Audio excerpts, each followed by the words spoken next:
Chapter 3. Sophia's descent and the birth of Yaldabaoth.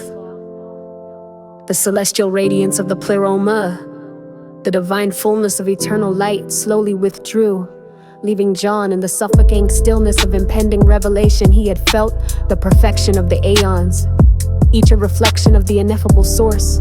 But now in this pause, he sensed something fragile.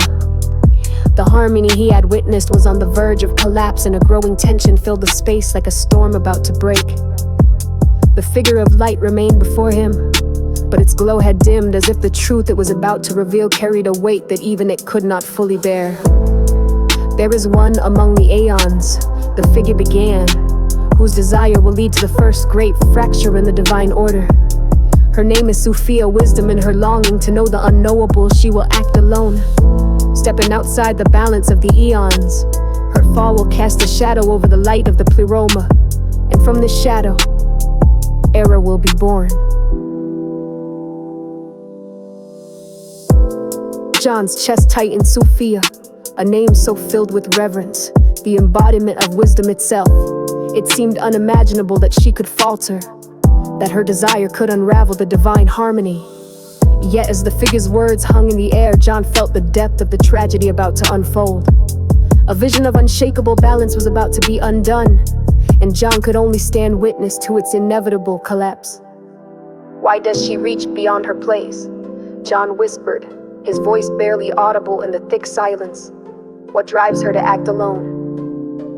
The figure hesitated, and in that pause, John sensed the complexity of Sophia's desire. Her motivation, deeper than mere ambition, was rooted in something far more profound. Sophia's love for the source is beyond all measure, the figure said softly, but love without balance, without understanding, can lead to dangerous paths. Sophia seeks to know the source not through reflection, as the eons were intended, but directly. She desires to grasp what cannot be grasped. This yearning is born from purity, yet it blinds her to the consequences of her actions. John's pulse quickened as he tried to imagine the depth of that yearning. A longing so pure, so immense that even wisdom itself could be swept away by it.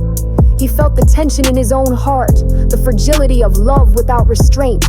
He wanted to understand her better, to feel the pull she had felt, and yet he feared the outcome.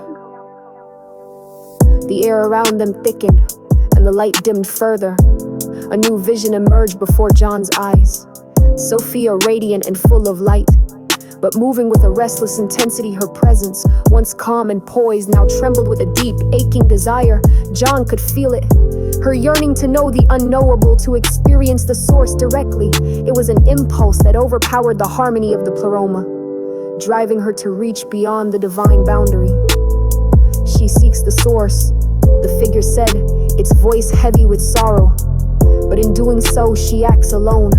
Without her consort, without balance, her reach will bring forth something outside the light. John watched as Sophia's hands stretched beyond the edge of the pleroma, her radiant fingers reaching into the void. But as she reached further, her light flickered. There was no union in her action, no balance to her power. She was alone in this search, and the moment she crossed that line, John felt it, the first fracture. It was subtle, barely perceptible, but it was a break in the divine harmony, a split in the perfection of the eons. "What will come of this?" John asked, his voice tight with fear. The figure's light dimmed even more, now almost a shadow of its former brilliance.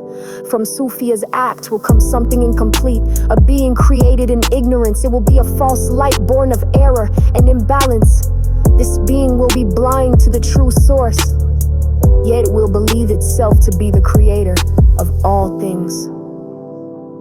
As the figure spoke, the vision shifted. John saw the first ripple of Sophia's fall take form. A swirling mass, neither light nor darkness, but something distorted. From Sophia's outstretched hands, a figure began to emerge, writhing and malformed, as if struggling against its own creation. It was a being that seemed to fight for definition, for shape, but it lacked the clarity and grace of the aeons. This was something new, something twisted. John's breath caught in his throat. "What is that?" "That," the figure said, its voice filled with a sorrow so deep it seemed to resonate through the very air.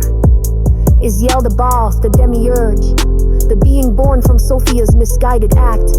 He is the first manifestation of error, a false god blind to the true source. He will believe himself to be the creator, though he knows nothing of the pleroma or the aeons.